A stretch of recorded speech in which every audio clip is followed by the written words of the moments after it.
this is where you'll find King David's palace. Possibility that the remains of King David's palace. History just blinked, and the Bible may have been right all along. For centuries, King David has lived in a grey zone between faith and folklore. To some, he was a legendary warrior poet. To others, a myth stitched together by later writers.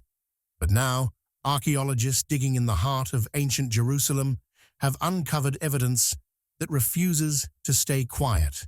Stone foundations, strategic layouts, royal-scale architecture dating to the exact era David was said to rule. This isn't a random ruin. It's the kind of structure only a powerful king could have built, overlooking the city, commanding trade routes, and designed with intention, not improvisation. For the first time, skeptics are being forced to revisit a question they thought was settled. And before we reveal what this discovery truly means, hit like and subscribe so you don't miss what comes next. If David's palace was real, then the kingdom was real. And if the kingdom was real, what else in the ancient record have we underestimated? This discovery doesn't just reshape archaeology. It redraws the line between myth and history, and everything changes from here. The problem archaeology could not solve. For decades, archaeology faced an uncomfortable question it couldn't neatly answer. If King David really ruled a powerful kingdom, where was the proof? Ancient texts spoke with confidence. They described David as more than a wandering shepherd or tribal fighter. He was portrayed as a ruler who unified tribes, commanded armies, controlled trade routes, and ruled from Jerusalem as a true capital. According to these accounts, his authority wasn't small or symbolic.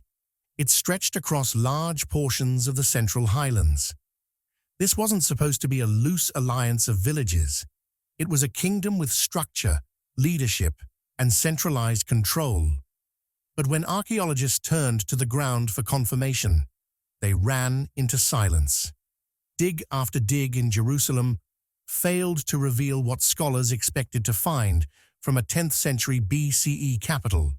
No unmistakable palace, no large administrative buildings, no royal complex that screamed seat of power. What emerged instead were modest structures, small walls, simple homes, limited construction.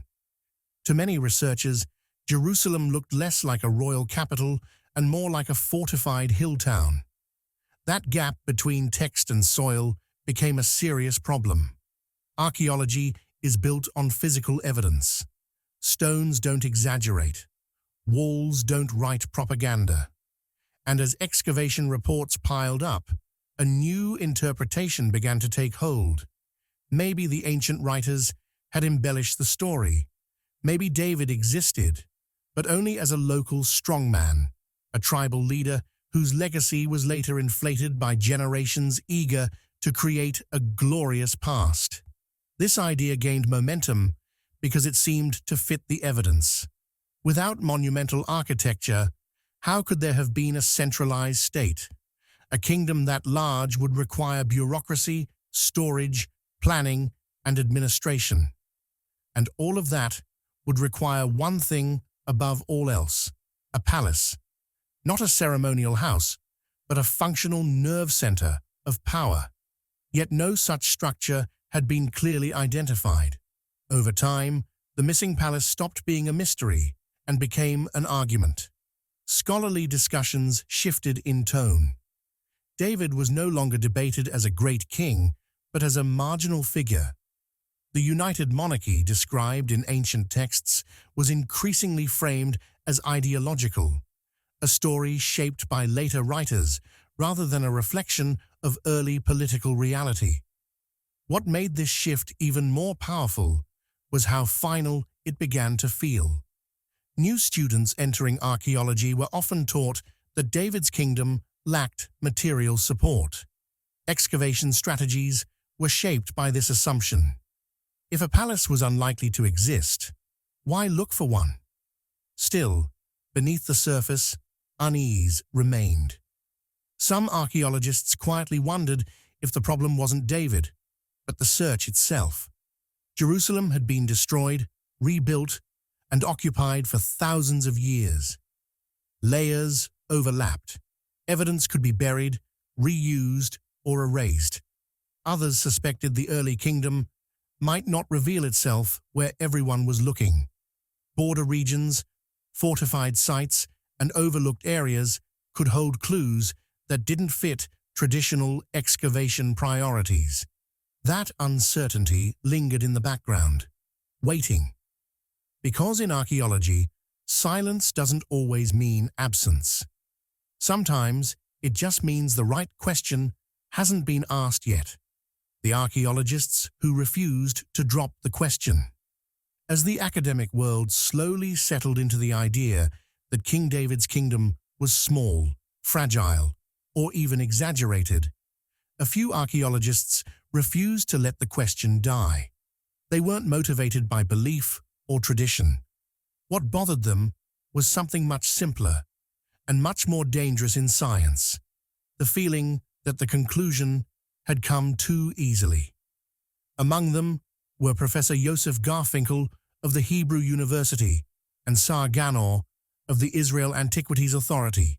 Colleagues described them as methodical and cautious, not prone to sensational claims.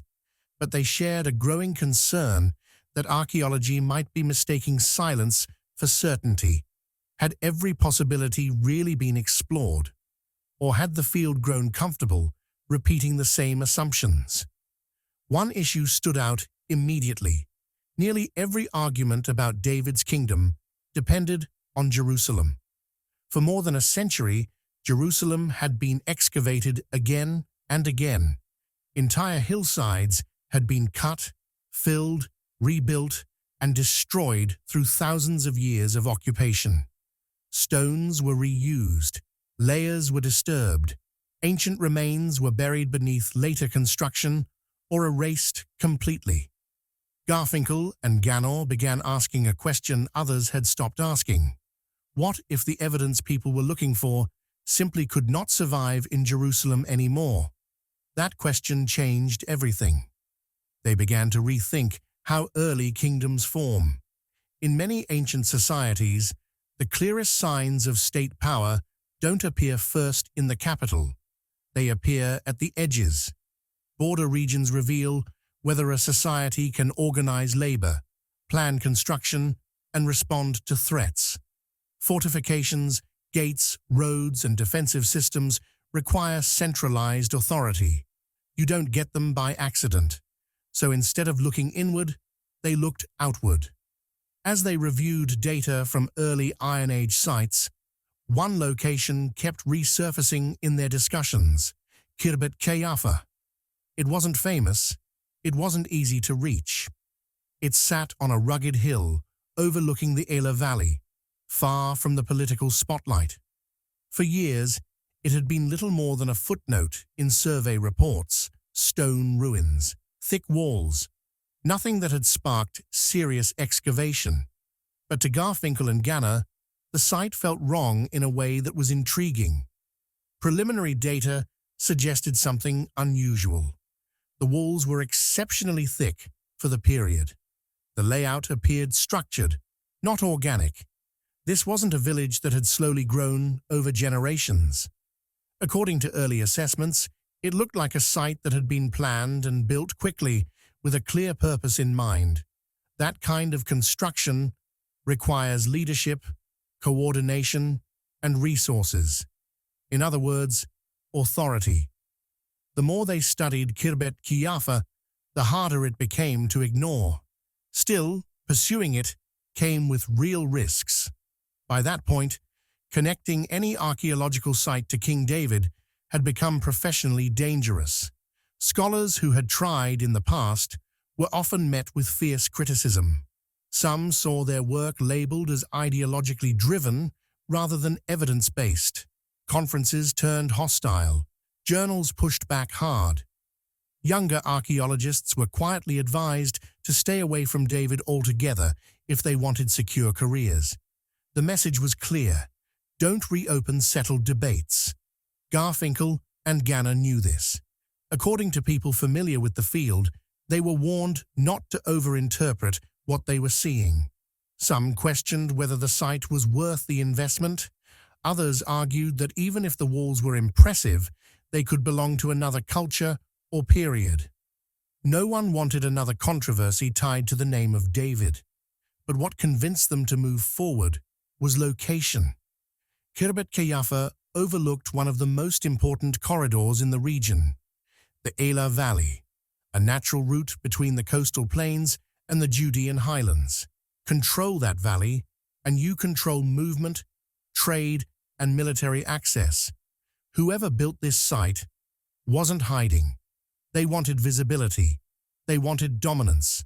They wanted to project power into contested territory. That alone made it impossible to dismiss as a random settlement. Escalating the excavation took time and courage. Funding had to be secured. Permits had to be approved. Academic support was not guaranteed. There was genuine anxiety going into the dig. According to unverified accounts from those involved, there was an awareness that the site could either change the conversation or end it. But once full excavation began, something became immediately clear.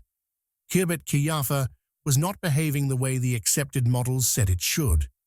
The architecture, the planning, and the speed of construction didn't match a fragmented or loosely organized society. Each layer uncovered raised more questions and quietly challenged the idea that early Judah lacked centralized power. The question of David's kingdom, long considered closed, was suddenly open again. The first physical clues. Something was wrong.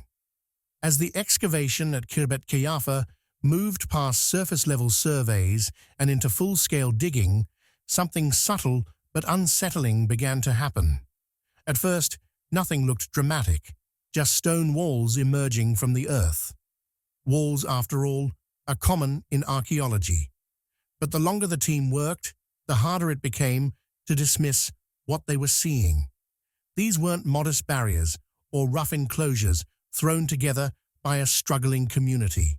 According to excavation reports, the walls were massive, thick, solid, and carefully engineered. They required large quantities of stone, skilled planning, and coordinated labor. For a society that many scholars believed was small, scattered, and loosely organized, this was already a problem. Weak societies don't build walls like this. They can't afford to. As more of the site was exposed, another issue emerged. The city made sense. Settlements that grow slowly tend to look messy. Houses get added wherever space allows. Paths form naturally. Layouts are irregular. But Khirbet Qeiyafa didn't look like that. Streets followed clear lines. Buildings were positioned with intention. Space had been allocated in advance. According to several interpretations, the city appeared to have been built according to a single plan, likely completed in a relatively short period of time. That level of organization raised an uncomfortable question. Who was in charge? You don't get coordinated urban planning without authority. Someone had to decide where walls would go, where gates would be placed, how streets would run, and how labor would be assigned. That kind of control suggests leadership with real power, not a loose collection of tribes acting independently. Then came the discovery that truly unsettled the team. As excavators traced the fortifications, they uncovered not one, but two monumental gates built into the city walls. This was highly unusual. Most fortified towns from the period had a single gate to regulate movement and defense. Two gates meant more materials, more planning, and greater administrative oversight. It also suggested that the city served a significant strategic role. The moment grew even more tense when scholars noticed a linguistic connection. The ancient name Sharayim translates to two gates. Some researchers urged caution, warning against reading texts into stones. Others quietly admitted the match was difficult to ignore. According to discussions within academic circles, this was the point when the site stopped being merely surprising and started becoming deeply uncomfortable for the prevailing model. Location made the situation worse. Khirbet Kayafa overlooked the Eila Valley, a critical corridor connecting the coastal plains to the Judean highlands. This wasn't an isolated or irrelevant area. It was contested territory, a gateway for trade and military movement. A fortified city positioned above it wasn't accidental. It was watching, controlling, projecting power. Whoever built this city understood strategy. To avoid speculation, the team turned to science. Organic materials, olive pits, and other remains were found sealed beneath the walls. Carbon dating placed the construction squarely in the 10th century BCE. This was not a vague range. It aligned directly with the period traditionally associated with King David. That timing mattered a lot. The date couldn't be pushed far earlier without breaking the data. It couldn't be pushed later without ignoring clear results. The site existed exactly when archaeology claimed Judah lacked centralized authority. At this point, explanations began to bend under pressure. This wasn't a seasonal camp. It wasn't a farming village. The scale, planning, gates, location, and dating all pointed towards something far more complex. Some scholars reportedly began asking difficult questions behind closed doors. If Judah truly lacked organized power at this time, how could a site like this exist at all? Skepticism didn't vanish overnight. Some argued the fortifications could reflect a frontier outpost responding to constant threat. Others suggested military necessity rather than statehood. These explanations bought time, but they didn't restore confidence, because walls and gates were only the beginning. What ultimately forced a reckoning wasn't what surrounded the city, but what was found inside it. Early evidence of central authority. Once the shock of the massive walls and gates began to settle, archaeologists at Khirbet Kayafa turned their focus inward.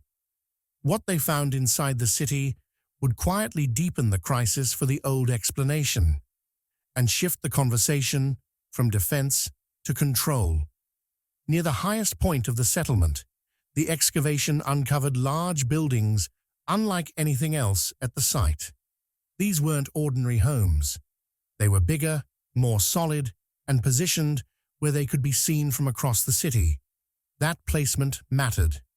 In ancient societies, the most important structures were almost always built at the highest and most visible locations.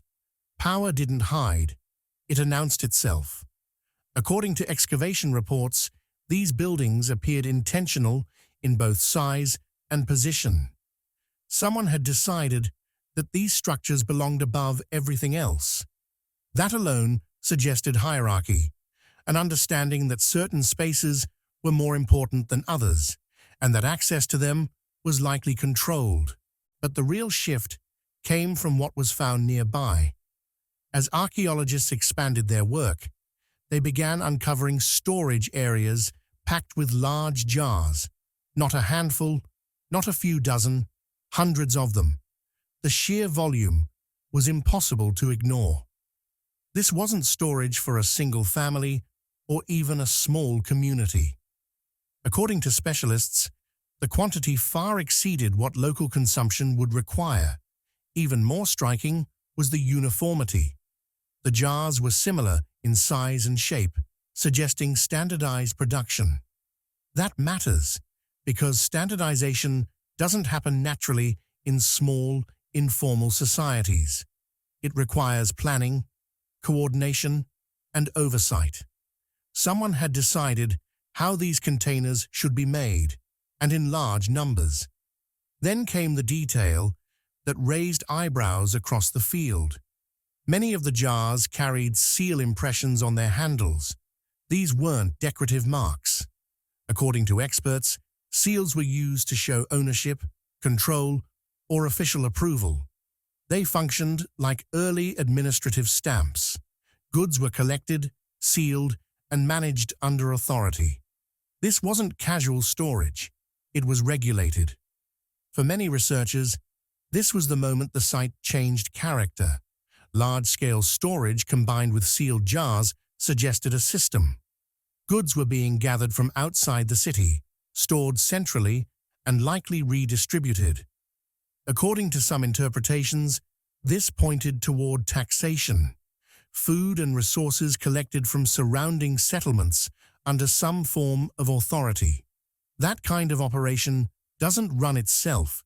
It requires officials, record-keeping, enforcement, and planning. In other words, central control. Still, caution remained. The evidence was powerful, but it didn't name a king.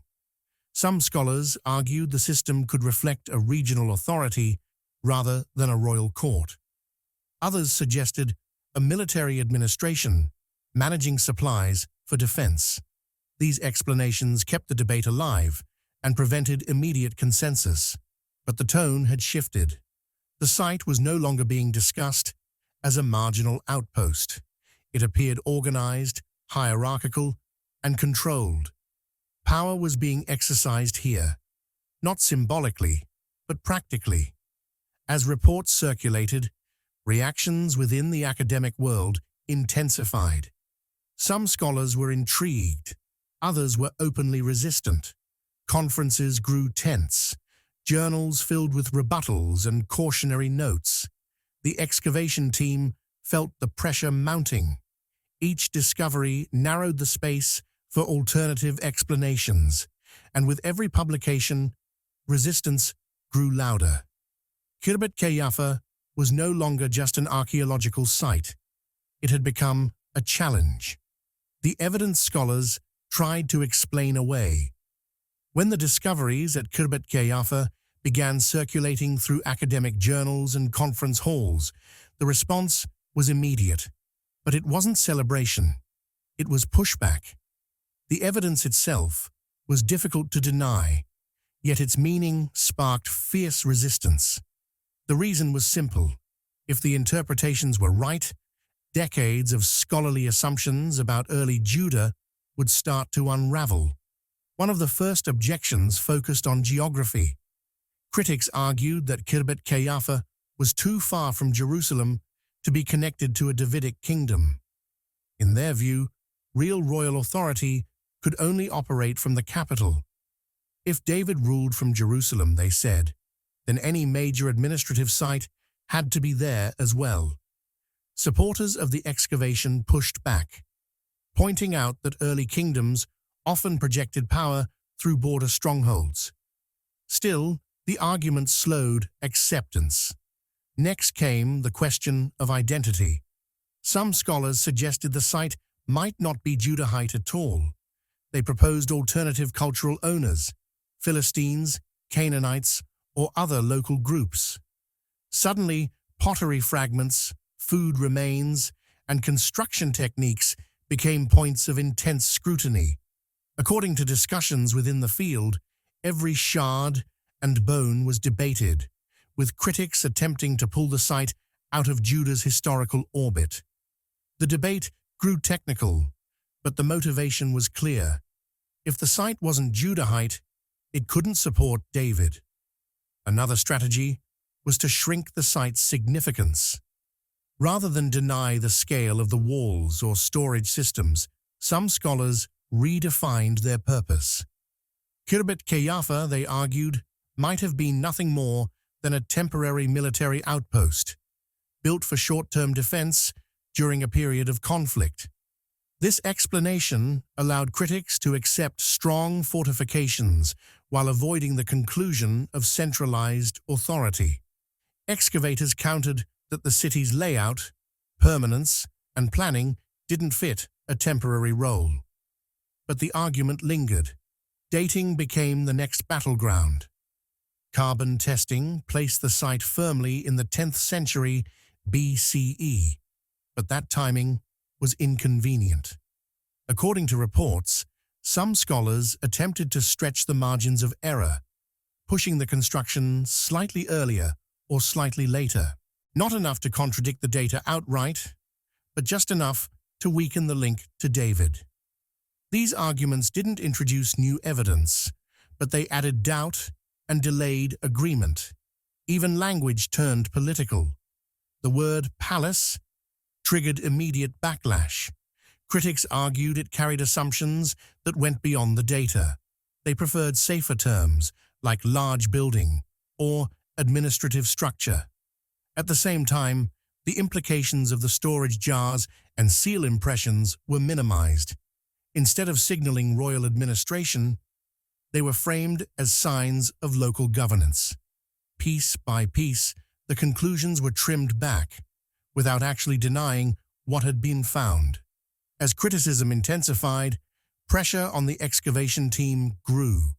According to accounts from within the field, Garfinkel and Ganner's methods and interpretations were examined line by line. Conference sessions became tense. Journal reviews grew sharper. For some scholars, the site threatened years of published work and carefully built models of early Judah. Yet excavation didn't stop.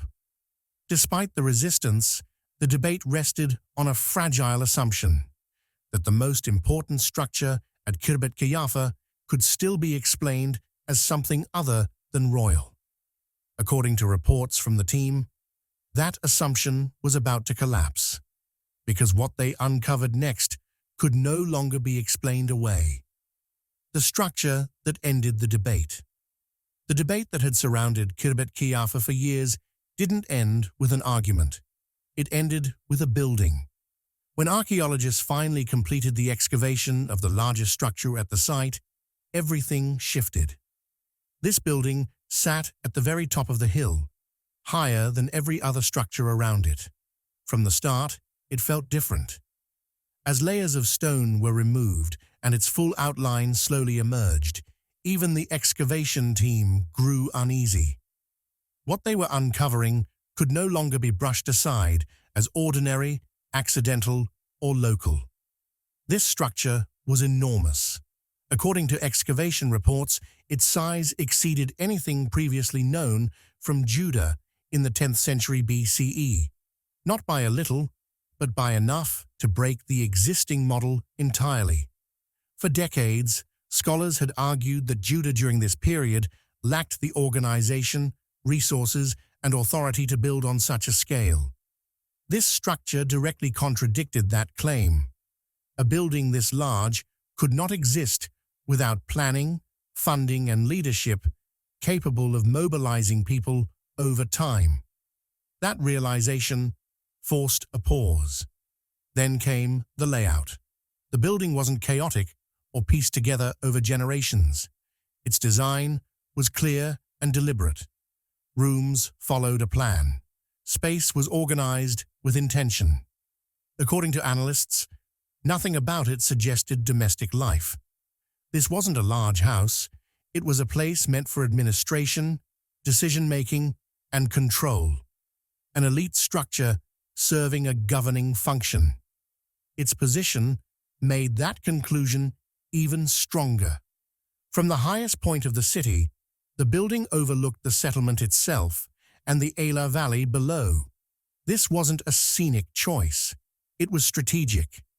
From that vantage point, movement through the valley, trade, travel, military activity could be monitored. Visibility meant authority. Whoever occupied this structure wasn't hiding from the landscape. They were commanding it. Construction details added another layer of difficulty for critics. Building something of this size required organized labor, consistent access to materials, and long-term coordination. This wasn't the work of a temporary leader reacting to danger. According to discussions among researchers, it reflected stability, continuity, and power. Someone had the ability to plan, beyond immediate survival. Carbon dating sealed the problem. Organic material trapped within relevant layers placed the structure firmly in the 10th century BCE. Attempts to push the date away from David's era ran into the same obstacle every time. The evidence refused to move far enough. The building existed exactly when scholars had insisted such authority did not. Even more troubling for skeptics, similar signs of centralized planning began appearing at other Judahite sites. Not identical buildings, but consistent signals. Fortification systems, administration, and organization pointing in the same direction. A single site can be dismissed as an anomaly. A pattern is harder to ignore. At that point, the list of explanations narrowed sharply. No known local leader fits the scale, timing and context revealed at Kirbet Kiyafa. The structure didn't come with a name carved into its stones, but it didn't need to. Its size, placement, function, and date spoke clearly enough.